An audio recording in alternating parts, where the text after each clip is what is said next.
Hi, my name is Sampath, and I'm with my colleague, Professor Joel Christensen.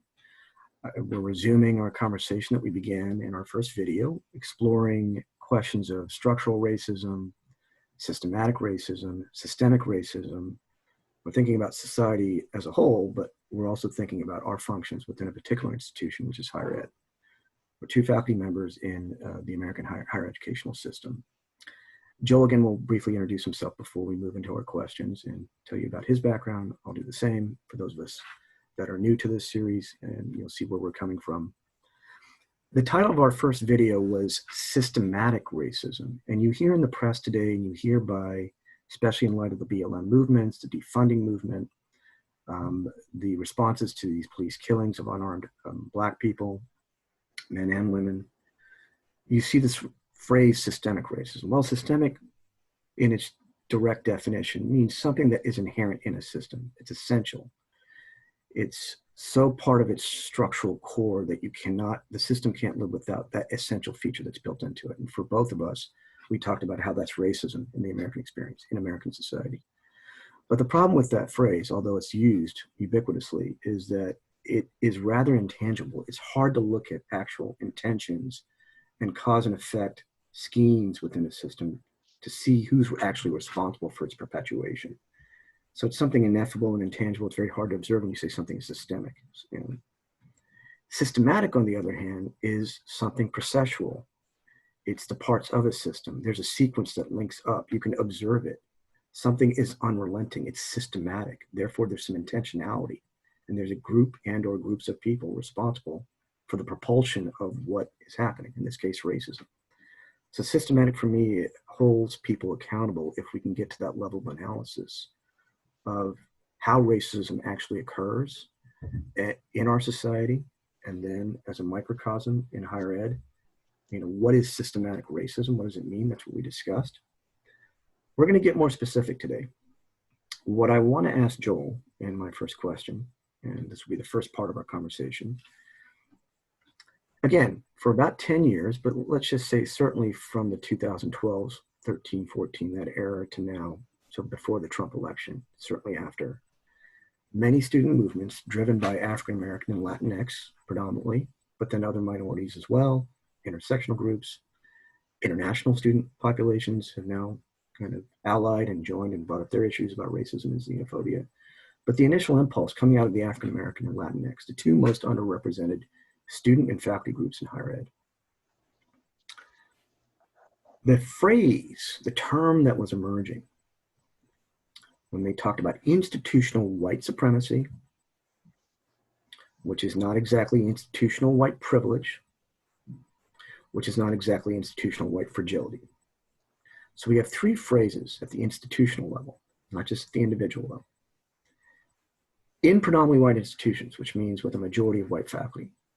So when the students are using these phrases, you have faculty that may apprehend the sense or meaning of these phrases in different ways. In the minds of the students, there are very specific political, rhetorical, philosophical, I'll say epistemological strategies and tactics to use particular phrases, not just in particular contexts, but to describe the entire system.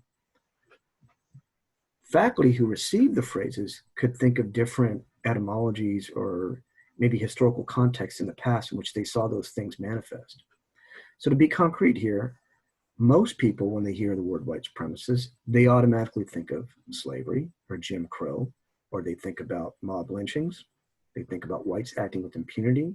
They think about biological essentialized racism, so, the feeling of some biological inferiority on the basis of race. They think of symbols in American history that represent the crux of this whiteness, which we may call white nationalism today, but its roots really are the KKK or the neo-Nazis. It's not just a question of past. You can think of Charlottesville.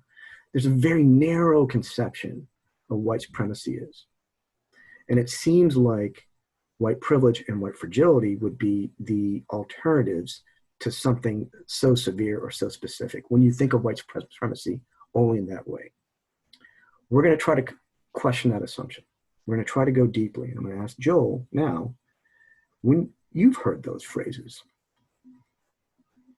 across the American higher ed and we're not speaking specifically about our institutions, persons, events, decisions. These are our observations about the entire educational system, which is 95% predominantly white institutions, HBCUs being the smaller minority.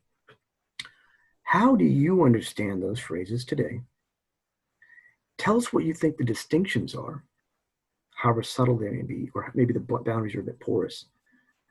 Why do you think the students are asserting the particular notion of white supremacy, not in Charlottesville or this particular administration or that white nationalist political ideology or rhetoric or that specific manifestation in the past or the present called the neo-Nazi or the KKK?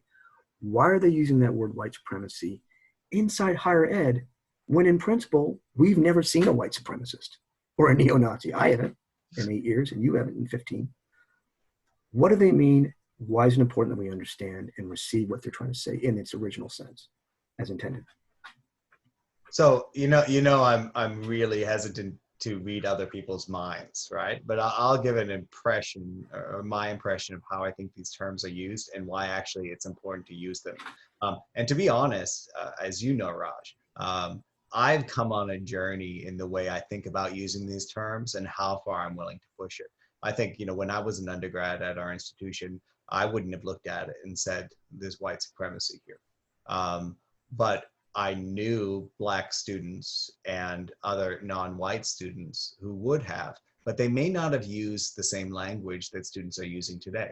And I think that's because we've learned a lot in 30 years, and that people are starting to realize that we have to call it for what it is. We have to call it white supremacy in order to get some change to happen. So I want to go back to something you started out by saying, which is making that, you started talking about white supremacy and intent.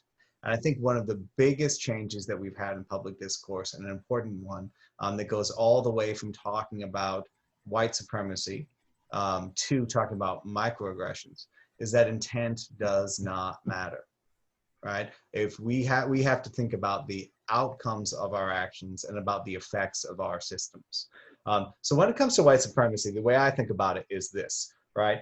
White supremacy is a system that allows for white and white passing people to reign supreme, right? It's about perpetuating a class hierarchy that is race-based, and which there pretty much is almost no ability for class mobility and for race mobility in our country, all right? And people, when they're looking at their own institutions that they care about, whether it's a church or their cities or their universities, they want to make the first move that I'll make here, which is that a university is an outcropping of a larger racist, white supremacist society. Therefore, you can't blame the university. But students are coming and they're being promised something else. They're being given the hope of something else, and they're having that hope dashed and shattered when they get there. So universities can and should acknowledge that they are the outcroppings of racist and white supremacist societies.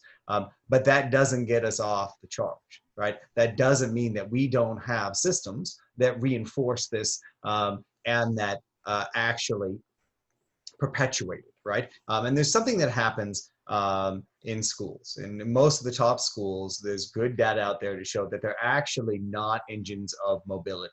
In fact, they are engines of ensuring class concretization in our country. And again, just to repeat myself, because we have a race-based class system, they serve to codify. And it starts outside the school, right? Outside the school, there's less wealth for Black families by exponential differences, right? And you get to school and you say, oh, we're going to treat everybody fairly. We're going to treat everybody the same. So what happens is that when Black students leave universities, they have the highest proportion of student loan debt of any racial group. All right. So that's something that, and this is about input and output, right? If you put garbage in, which is a garbage economic system, you're going to get garbage out unless you do something magical in the middle. All right. So we treat students the same. Apart from those, we give scholarships, and they end up disprivileged at the end as well. But it's even more insidious than that. So as an institution, higher education has a lie of meritocracy. Right? Students don't come from the same backgrounds. They don't get the same education. We bring them all here, and we assume that they have certain skills. Okay, and I think from the grading all the way up in pedagogy, we have problems that exacerbate white supremacy. And the way I like to think about it is this: you come to a class, say it's calculus or ancient Greek, you fail a quiz on day one because you weren't prepared, you didn't you didn't learn how to learn beforehand, and you get there and you fail on day one, and suddenly the highest grade you can get in the class is a 95%. And let's say you fail for a third of the course because you're trying to learn and trying to catch up with students who may have come from more privileged backgrounds. The highest you can get is a C in the course. I think that's fundamentally unjust, and I think that it fundamentally disproportionately falls on students of color and students from lower class background. If we truly cared about learning and justice, we would have totally progressive grading systems where we worry about what happens at the end, and we support students along the way. So a white supremacist institution assumes skills, talents, and conditions ahead of time, and then refuses to adapt or support students they bring into this community. So I think that one of the hard things about higher education is we say, oh, we want more diversity. We want to reflect the population of our country. Then we bring students into the university and we don't support them. And it's not just about students, it's also about faculty. Because we assume certain backgrounds and we assume certain values and perspectives. And what we don't want to do is de-center whiteness and white identities. So students come to school, and this has changed a bit, but there's been a fight since the culture wars of the 80s about what is the canon. What history should we learn? What literature should we learn? And if we have a society that has a racist canon and won't let certain perspectives in, and then we come and our rigor is based on knowing a certain canon and judging this canon, then we are perpetuating the problem. So the way we advance students, reward them, our expectations, the way we promote students and faculty within certain disciplines are based on a set of standards that are from a perspective that centers and privileges whiteness. So all throughout, unless we are willing to look at the way we hire and tenure, the way we admit students and support them financially and pedagogically, we're not going to change the supremacist nature of an institution. And just to clarify again, when I'm saying white supremacist, I mean, what are the outcomes? What are the effects? If the effects are that you bring a semi-diverse community into an institution, and at the end, you've supported or exacerbated the same standards that are outside the institution, then you have a white supremacist situation, and you have to acknowledge it and treat it. So you talked to several different terms, Raj. I don't know, did you want to go straight up to what I hear when I hear white privilege and fragility, or do you want to stop? Pause you there before you go to, thank you for this very overarching and again, deeply reflective view. You talk broadly about the nature of white supremacy inside the institution as opposed to just an historical phenomenon or something largely societal. Before you move to your understandings or maybe your sort of like reflections on what white privilege and fragility are, I want to ask you about the white supremacy.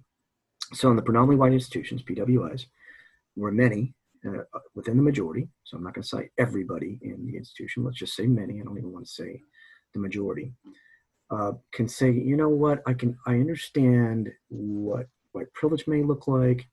I'm learning about this emergent discourse. It's not emergent. Robin DiAngelo's work on white fragility goes back to 2014, I believe, maybe to 2012, but it's not recent.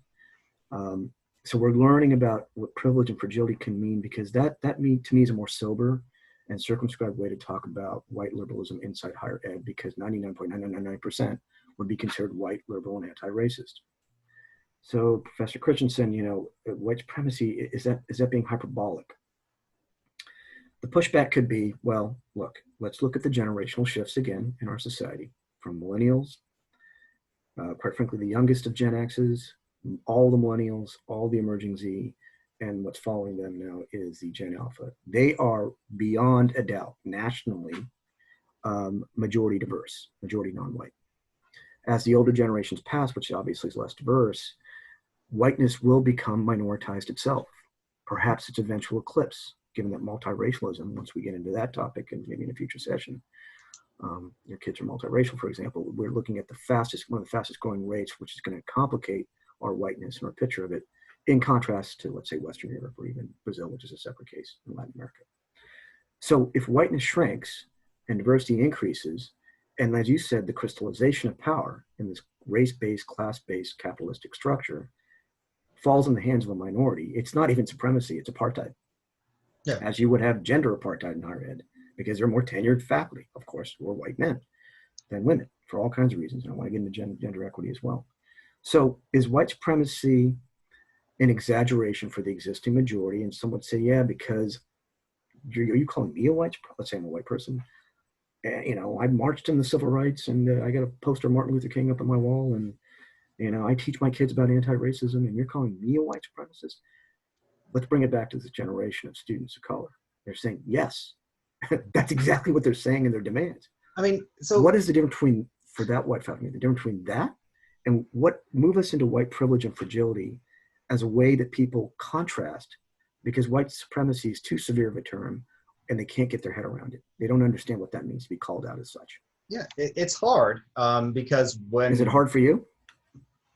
I mean, it's been hard for me to use that language because of such pushback. Because the way that we have perpetuated some of our racial dynamics in this country is to take the worst case, the KKK, and say anybody who's not that is at least better, right? But there's that, that Hannah Arendt quote I shared with you, which is that people overlook that the lesser evil is still evil, right? I think that you drive around Brookline, Massachusetts, which is a extremely liberal place, also extreme, but also has a very small population of Black people and Latinx people. And you'll see multi-million-dollar homes with Black Lives Matters posters on the home. Yet they live in a community that's keeps separate from Boston, so they don't have to pay taxes for poor kids to go to school. All right, you can walk 3 blocks outside Brookline and go to schools that are underfunded. Right? In Boston, Massachusetts, as we talked about last time, average Black family has $8 of wealth, right? And you go to schools that serve primarily Black kids in our liberal Commonwealth of Massachusetts, they have chains in the doors, they don't have enough textbooks, they don't have a nurse who's there full time, all right? Whose responsibility is it to ensure that people are being supported from the time they're born? It's a community responsibility that we turn a blind eye to. So that's white supremacy, right? And all of us get complicit in it. And the reason why we don't want to face it is because it's against our self-interest and it hurts, right? I've had to make choices in my life that have the outcome of having a white supremacist impact on the world, right? Because I have to choose for my own well-being and for my children. So this is part of how the system co-opts us individually, right? And so one of the reasons why it's important for me to have this conversation with you and for us to work together at the university is I think when we get into a little power, we have to try to use it to rebalance the scales. And so, part of this, maybe I'll talk about white fragility and privilege together. Because I think our refusal to call it what it is, white supremacy, what it is connected to these two things. Exactly. Okay. Let me talk briefly about white privilege, right? I'll start with an anecdote. When I left graduate school, so I went to graduate school in New York City, a pretty diverse place, but of course, as a classicist, I did not have diverse classrooms. I went to, for lack of a better term, a minority-majority institution to teach. Right, one of the largest Hispanic serving institutions in the U.S. That in the city of San Antonio, and I had the most diverse classroom I will ever see in my teaching career, unless I leave my current institution. And I had a student the first day, a Black student, who said to me, who just assumed, he's like, "So what private school did you go to back on the East Coast?" Right? And I had to check my own like nascent rage, because I grew up on a dirt road. Family didn't have very much. Um, and I went to public schools and only went to a nice private school for a graduate school because I got a scholarship, Mhm. right? But I had to really reflect on that moment on how many doors have been opened because people assumed my story based on my last name, Protestant, based on my cis het appearance, right? And the way I talk and the discipline I'm in. And that students were immediately reading that from me. Mhm. All right. And sometimes I think about this. I mean, again, I can get away with having long hair, right? In a way, I can do what I want. It softens me actually. When I have short hair, I look kind of militaristic. Mhm. And I can get away with this. I can manipulate this. I have a larger range of being, and that's a type of white privilege. Is that when I go into a room, doors open and people listen when they wouldn't usually.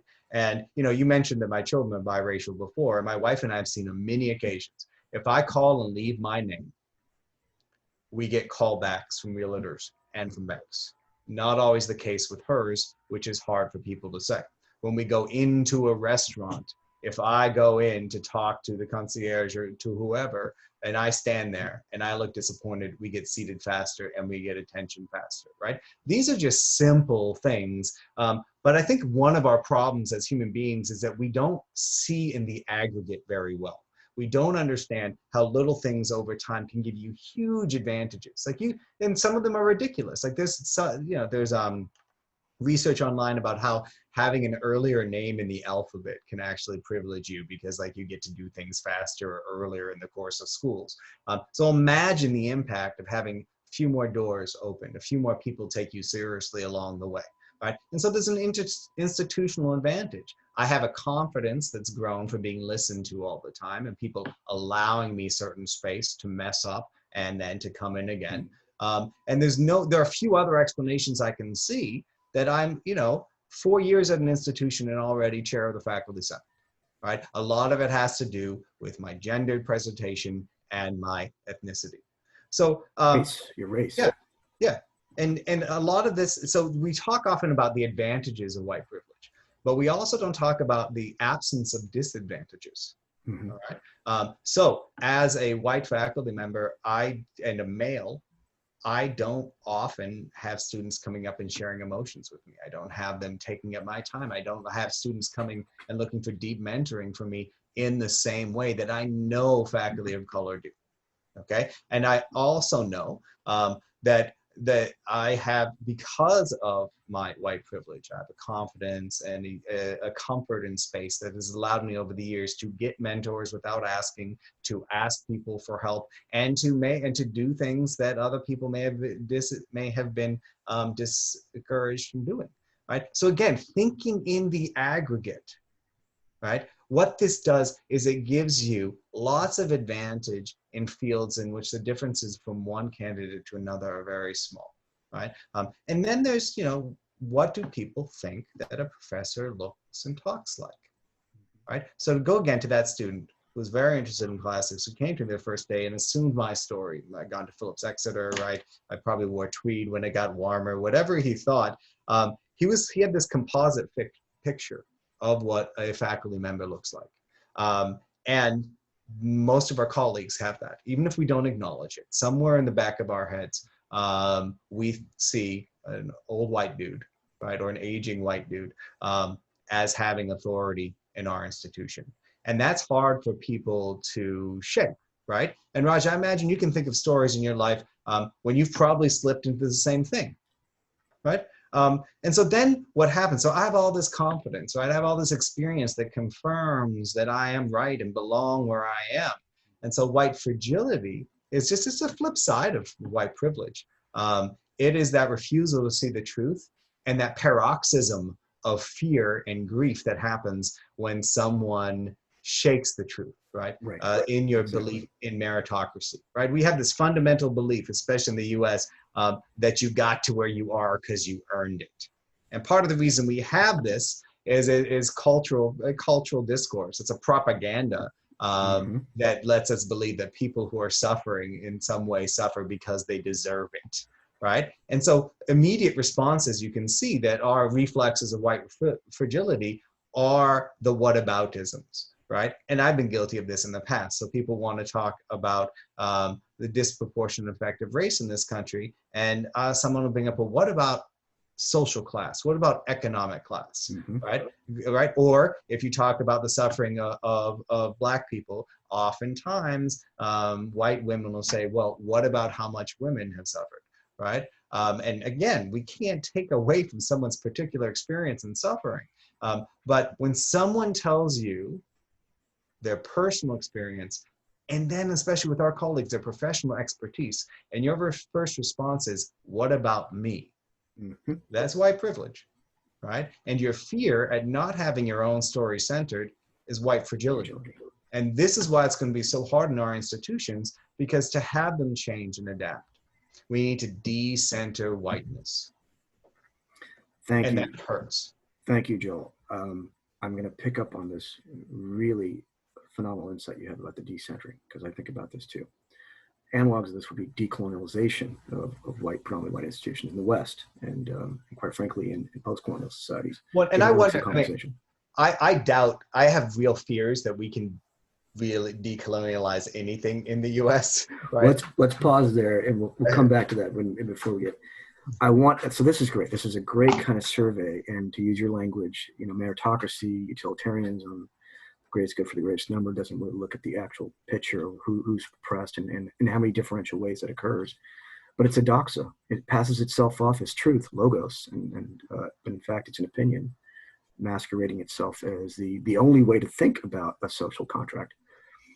So before we transition to this question of the disciplines, which is where we were going, and hence this view about decolonization, but decentering whiteness, in the rights discourse and the human rights realm, from 1948 onwards, the UN Declaration, post-World War scenario, when you start thinking about those philosophers of moral and political philosophy, and some of the names you might recognize, maybe some are a little bit more specialized. I'll point to one that's contemporary.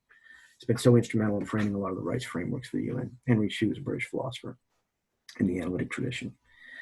He comes from a tradition that talks about positive freedoms, liberties, rights, and negative. And it's a very simple definition. When I introduce students for the first time, they'll say, well, what's the difference between, what do you mean positive freedom, negative freedom? Positive is a positive act or decision or that you take, the right to speak, the right to think your mind, the right to choose your own religion, it's a right to vote, it's positive action. And a negative right or a negative freedom is the right to be free from something, free from getting hit on top of your head, free from, corruption in a trial, free from on and on and on, discrimination and pressure. And sometimes there's a mixture of the positive and the negative, and we don't really understand what's happening when an oppressed group is coming forward saying, this is what's happening to me. Well, is this a violation of a positive right? You're not being allowed to do something you want to do, or are you not free from something, free from some kind of harm? There are also associated duties for Henry Shue. He talks about, if we could scale this massive transformation, he's not thinking about racism in higher ed, he's talking about rights in general, that every right to be protected has to have an associated set of duties that we all should commit to and embody and enact, not just declare. First principle, do no harm. You yourself, as a faculty member, not you specifically, but whoever is in the position of power, do no harm. Okay, well, I'm not doing any harm as far as I can see. Others are harming. Yeah. You can be the bystander, or the next associated negative duty is, and actually positive, is taking action to prevent that other from causing the harm that you see happening to, let's say, an oppressed person, particularly students of color. And then the last piece is a past action. The harm has occurred, you saw it, you know who's responsible. Now there's a question of reparation and aid, repair the damage, and restitutive and restorative, both. So with negative and positive freedoms, when we think about that in a constitutional way, or we think about social transformation across a number of different issues, and you've brought up many, you talked about schooling and housing and wealth distribution, et cetera. Let's bring it back to the institution, and we'll transition to the last part, which is going to be on the disciplines and the epistemology of decentering whiteness within our disciplines. Someone can say, Professor Christensen or a colleague can come up to you and say, Joel, look, I think what you're really getting at, and you're really straining the limits of transformation in higher ed, It's not that we're just rooted in this neoliberal capitalism with its race-based class structure. You are moving us, I think, more towards a communitarian or collective sense of identity in which disprivileging means taking on positively more burdens that have been shifted to the communities of color and or people that are disprivileged because of class. And then we can bring in gender and the intersectionality. So you're talking about shifting the burden to a larger group of folks and or giving up the benefits, as you said, the privileges that's been accorded to whites since the beginning of time. And sort of like distributing it back. So you're moving us from this individual ego-based model of self-interest, which even when we collaborate and co-publish, all of us are driven by our discipline. All of us are driven by our individual publications, publish or perish. All of us take great pride in putting a stake in the paradigm and inciting a debate. And I'm being honest here, getting the recognition, maybe getting the awards, etc. Citations is just the minimal. But we love going to the conferences and saying, okay, here's my new idea, and I want to debate everybody in my field and show you that I'm doing something different. And I get the enjoyment of the response. It's I don't know. It's exhilarating to go through these experiences. Otherwise, we wouldn't be doing what we're doing. We're certainly not getting rich. Are you moving us to this communitarian sense in the decentering of the whiteness? Let's take that piece first. Because the institution is set up here in the West, in Western capitalist democratic systems, and the United States is one, big one. We are completely set up in every single one of our institutions, quintessentially, I would say, higher ed specifically, because it's the breeder that reproduces the system of privileges. We are set up to live in this paroxysm, to quote you, of fear and insecurity that we could lose it all. And some radical person's gonna come along, and or group of people, and shift us to this communitarian model of existence, which, by the way, is just one step before communism and the evil of communism in higher ed, the legacy of McCarthyism inside our higher ed. Nobody wants to talk about it. So what exactly are you proposing in terms of change? And how big are the stakes, and how radically different can things look? And then I'll move to the third part of this, please. I feel that your answer deserves specific proposals, but most of what I have are personal ethical choices that maybe we could scale up to some specific proposals, right? So one, we have our publish or perish paradigm, or the granting or die paradigm of sciences, is a reflection of neoliberal capitalism, which in itself is a racist, white supremacist system. And we have to say no. Like, does another book need to get published, right? And what kinds of books need to get published, right? So we need to think about the labor we perform and what we give to the world, right? And that's long term. How we tenure, why we tenure, what tenure means, what we produce for the world. These are big questions. For small questions, the small answers is, if you're thinking about disprivileging, in my field, what I do personally is I read anything people give me. I do not apply for grants anymore, because that's for other people who need it more. I've stopped submitting to certain journals because that's for younger people. We need to diversify, and I try to do service that I think is equal to what I've been given, right? So on a simple thing, a very simple thing, I've been on editorial boards. If you send out one paper, 2 people have to read it minimum, right? 3 people. So you shouldn't say no when someone asks you to referee something. I try to referee twice as many things as I send out, easily, because it's like going to a party. You don't bring just enough for you to drink, right? But again, it's much bigger than that. So if we know in our institution that one of the reasons Black faculty and faculty of color are not getting tenure, not getting hired, is because they're being asked to do more service. One, you do the service you get asked to do, and you do more. And 2, you have honest conversations. You can't be paternalistic and say to faculty member X, I don't think you should do this service because you need to focus on your writing. I mean, you can do that, right? You can't stop them. But you have to have holistic views of people and what they need and what they need to support them. And you have to be honest that, equality and equity aren't the same thing, right? If we want a community that values and champions Black students and Black faculty, we need to see what they bring to the university, what they come with, and what support they need in order to make it to tenure, right? And those are small things that I think we as faculty can adjust now. But much larger, I think we need to really have deep questions about what the professorate is for, and what do we do and what do we contribute to the world. I think this is a great way to move you now to this question of the disciplines. And we're going to try to do something differently in this last component of our conversation than we did in the entire previous video. And it's not just the lessons that we can learn out of something called critical race theory. I'm not going to take the time to summarize that. It grew out of the law schools. It went into education to a certain extent, entering social policy schools of mine, thanks to advocates that are really student-driven by the students, but then adopted by some of us as faculty members to really take it seriously and push it in. But eventually it's going to permeate arts and sciences because of the demographic diversity. That means it's going to permeate, let's think about this, the humanities, and we can talk about the softer social sciences, the more qualitative, less quantitative. It gets a little more difficult when we get into economics and psychology, but we can talk about it there too. Leave the natural sciences alone for a second, and maybe for a future session, we can invite some colleagues to talk about that. But in the humanities, at least, to look at all the binaries that get deconstructed, and what Derrida would call Western logocentrism. That, and you know this because you talked about it last time. Antiquity is the root, and how we're going to move from something like classical studies to ancient studies and antiquity studies. That's truly comparative, where all the civilizations, Western, non-Western, pre-colonial, are interacting in terms of the how it can enrich our understanding of what it means to be classical, something that can endure time, something that's a root, something that's foundational, maybe multiple foundations, which requires the erasure of just thinking about one foundation.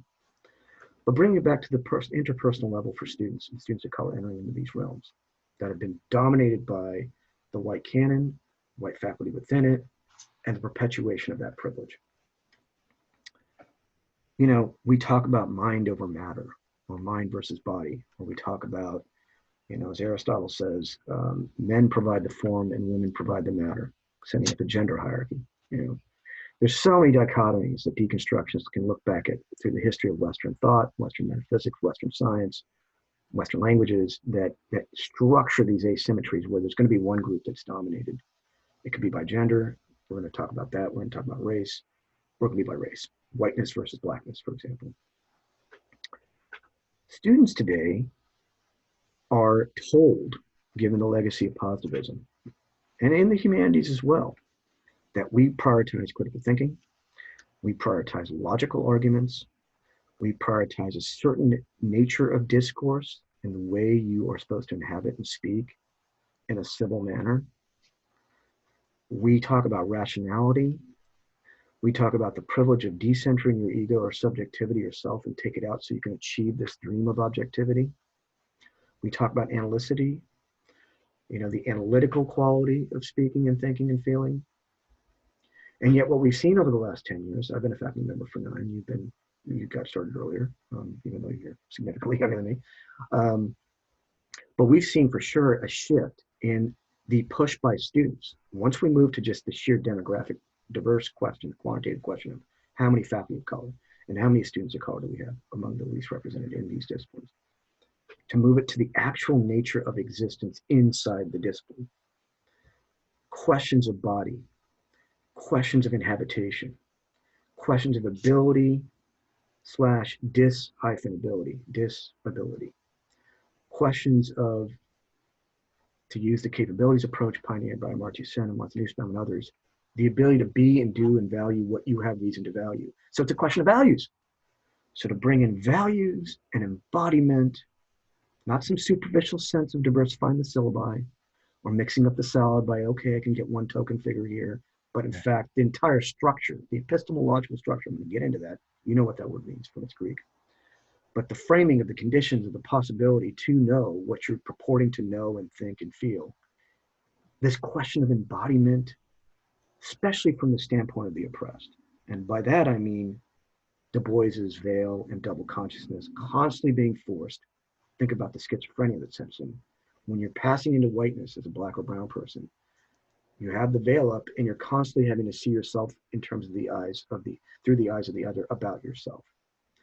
You are self-annihilating because the system is asking you to inhabit a dual consciousness.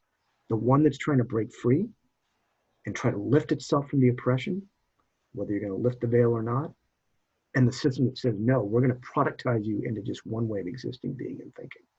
So it's not just a diversity of perspectives or views or diversifying the canon. We're talking about the literal embodiment of racial oppression as kids, students get inculcated into fields. And then it goes on into graduate school. And one of the great things we learn about graduate school, especially the most radical of our tradition and our thinkers, the Angela Davises and from the Harvard Marcuses, is you and I know this. We want to undo. That's what I wanted to do. That's why I took 2 postdocs before I got into the market. I wanted to undo everything I learned in my PhD because of its white supremacist commitments.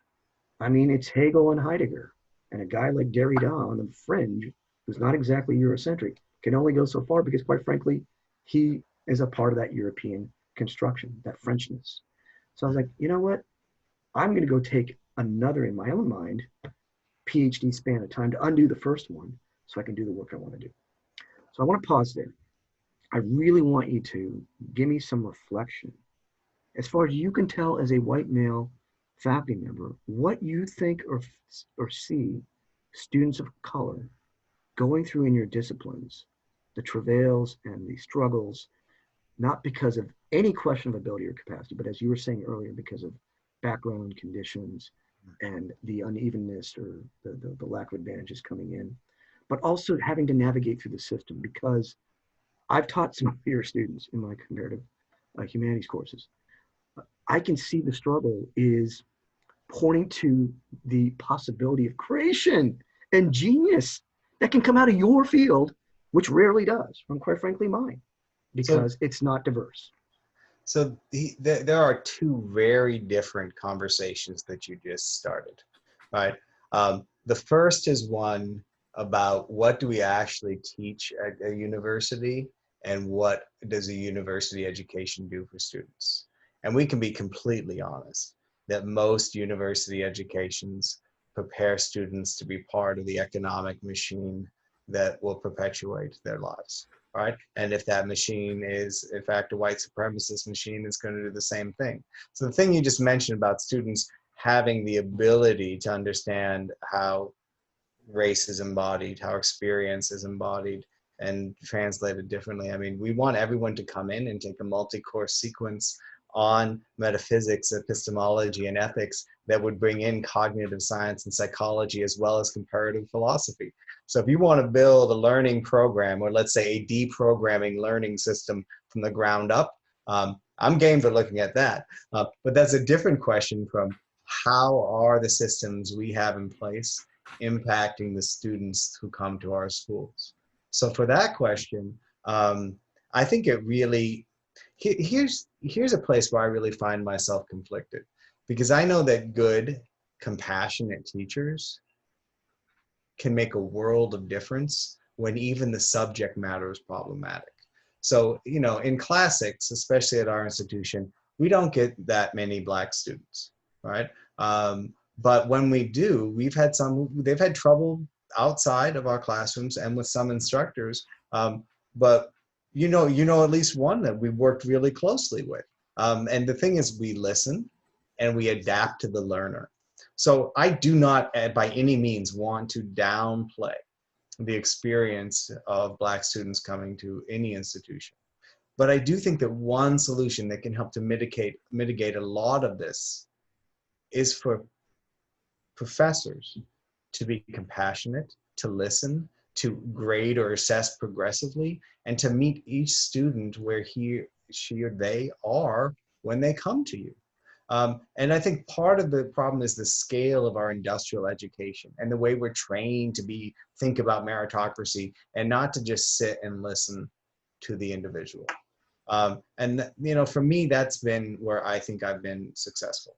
And I can point to other programs for classics where this doesn't happen, where you say, oh, I don't see color. What I see is the grade on the page, and everybody needs to do the same thing, right? And again, I think that's nonsense. If somebody comes in who doesn't know how to learn, or if somebody comes in and doesn't have the same background in education, you can't give them the same test and say the outcome is fair, right? Especially if you're not teaching the same way. I mean, for me, growing up, I don't think we've talked about this yet, but growing up with a deaf father, growing up with a sibling who is not neurotypical, and a mother who taught special ed, I've always understood and known that there are different learning styles, right? And that your life experience conditions the way you learn. So as educators of what we care about in our current system without breaking it and remaking it, we need to spend some time learning and listening and thinking about what our standards are and why we have them, right? Because most of the time, our standards exist, our concepts of rigor exist in order to enforce the hierarchy that comes to us. But if we don't believe that students can come to us and transform themselves and us, then I would posit that we don't actually believe in education, right? We don't actually believe people can change. So I went a long way from that starting point. But I know that what happens is our students come and they're not heard. And I think that's a number one problem, right? They come and they find there's not space for them, and they have to make it. Right. I think this is going to be a good way to conclude today's session. And what we can do is prepare for our next video, because you got me thinking towards the end, this question of compassion and learning. It's lifelong, by the way. You can be entry-level tenure track, you can be mid-career, you could be emeritus. But yeah, this question of self-transformation, because it smacks of, for academics, that prize all those virtues I talked about according to only one group from the Enlightenment, what one of our colleagues call toxic masculinity, but the white male model of the Enlightenment to be combated in the public sphere, being able to show up in the public sphere, using reason and discourse to demystify. That's what the Enlightenment was about, to question dogma, the liberty of conscience, going back to the 1600s as the foundation of democracy and rights. All that began by and for white men. It's that question of reason and the having the requisite masculinity to appear, which you admitted at the very beginning, the privilege that you have.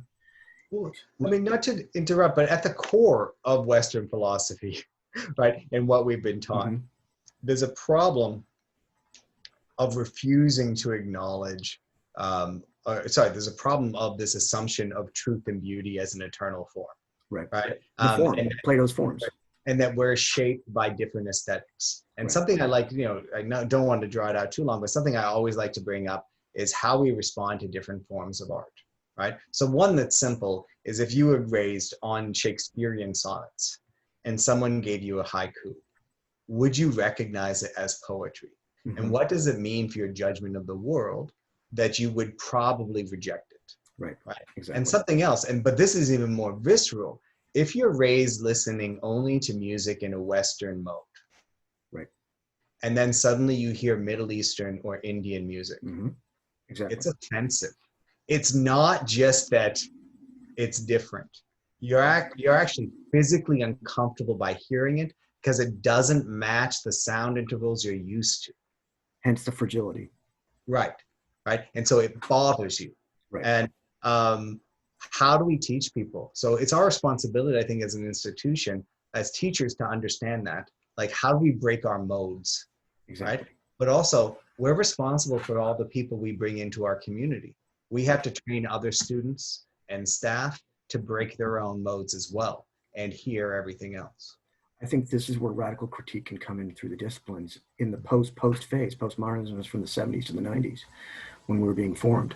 We weren't being formed in the 70s, but from the 90s and 2000 onwards. And now we're in this other phase. There's a global comparative aspect. But yeah, to wrap things up, what I would suggest is that's why I opened up with systematic and systematicity as opposed to systemic. Aristotle is a systematic metaphysician.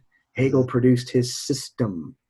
There's systematic rigor that elevates level of consciousness into logical structures to expound and reveal truth. And we're brainwashed to think that's what Western philosophy is. Yeah. Then unless you reach that level of genius, quote unquote, the Descartes and the Leibnizes, or the ingenious reasoning of a Hume, the destroyer of causality, and even the dawn of deconstruction in the 60s and 70s, which was all white and European and male, with the occasional few white feminists. When I say that shifting the episteme, that doesn't mean producing different types of knowledge from different traditions, given the existing forms. It means getting down to the depth of what we mean is the form that you are actually trying to teach, emanating from past texts and the classics. There's a form, perhaps, or an alterity built into the text that is not celebrated in the way we normally teach in our canon. And that means going against these texts. It means reading them with the view from the eyes of the other. Let's say a new voice. And you know what's brilliant? It happens in our classrooms. When we have diverse graduate students in the humanities or in any other program, and you see this fresh perspective on an ancient Western white classical text, and you're telling yourself as the professor or fellow majority students who are white, wow, I really didn't see it that way. Yeah. So we will pick this up. I know you have to go feed your kids. That's how we opened up, but we put in, I think, a good session today with regard to a lot of territories covered. So what we'll do is we'll pick up on this question. I think for our next session, let's just pick up and go right into this issue of imagining the disciplines and imagining the academy in terms of what our fundamental function is, which is to teach, think, produce, research, educate, etc. So that's where we want to go in our next session. All right. So thank you, Professor Christensen, as always. It's invigorating anytime we get to speak pretty much about anything. I appreciate your time and your insights, and be well. Thanks. You too. Okay. Take care. Bye. Bye.